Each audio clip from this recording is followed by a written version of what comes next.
Hello बच्चों, class 4 के बच्चों, आपके लिए मैं आज आपके हिंदी व्याकरण की किताब में एक चैप्टर बता रहा हूँ जिस चैप्टर का नाम है क्रिया। कल भी मैंने इसको बताया था, आज मैं फिर आपको बता रहा हूँ क्रिया, क्योंकि कोई भी सेंटेंस जब आप लिखते हैं तो उसमें एक उद्देश्य का होना तो एक विधेय का होना जरूरी है। एक कर्ता और एक क्रिया के साथ ही एक सेंटेंस पूर्ण होता है। तो इस क्रिया चैप्टर को अब आप देखिए कि यह क्रिया क्या है। तो सबसे पहले आप क्रिया को देखिए तो क्रिया क्या है। तो क्रिया जिस शब्द से किसी काम का होना या करना समझा जाए उसे क्रिया कहते हैं। जिस शब्द से किसी काम का होना या करना समझा जाए उसे हम क्रिया कहते हैं। क्रिया का मतलब होता है काम। तो कोई काम तो दो तरह से होते हैं, या तो अपने आप हो जाते हैं या तो फिर किसी के द्वारा किए जाते हैं।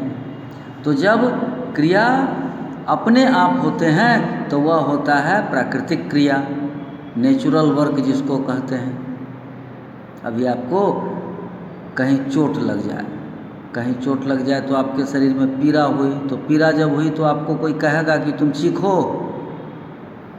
नहीं, खुद से चीख निकल जाएगी। तो ये खुद से जो चीख निकल गई, अभी बादल आ जाएंगे और बरसने लगेगा, कोई कहेगा उसको बरसने के लिए तो बरसेगा नहीं, खुद से बरसने लगेगा। तो ऐसी कुछ क्रियाएं जो खुद से हो जाती है उसको हम अकर्मक क्रिया कहते हैं। दो तरह की क्रियाएं होती है, एक होता है अकर्मक क्रिया। ये अकर्मक क्रिया क्या है? तो इसमें कर्म नहीं होता, इसमें जो काम होता है वो दिखता नहीं है, कर्म नहीं होता। और दूसरा होता है सकर्मक क्रिया। ये सकर्मक क्रिया क्या है? तो इसमें कर्म दिखाई देता है। क्या होता है? इसमें कर्म दिखाई देता है।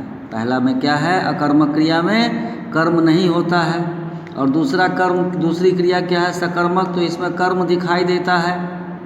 अब इस दोनों उदाहरण को हम देखते हैं। तो पहला उदाहरण हम देखते हैं अकर्मक क्रिया का, जिसमें कर्म नहीं होता। तो राम खाता है। अब देखिए, राम खाता है, क्या खाता है? ये जब क्या पूछते हैं हम तो हमको दिखा कुछ नहीं दिखा। तो जहाँ पर कुछ नहीं दिखाई देता है वहाँ क्या होता है? अकर्मक क्रिया। लेकिन जब यहीं पर हम सकर्मक क्रिया के लिए उदाहरण लिखते हैं तो हमको देखते हैं राम केला खाता है। अब हम देख रहे हैं यहाँ पर कि वो क्या खाता है? तो केला खाता है। तो जब क्रिया दिखाई दे, काम दिखाई दे तो वह सकर्मक क्रिया, और जब क्रिया दिखाई नहीं दे तो अकर्मक क्रिया। इस तरह से आप अपने किताब को देखेंगे अब, और पूरे चैप्टर को पढ़ने के बाद आप इसके अभ्यास कार्य को करेंगे।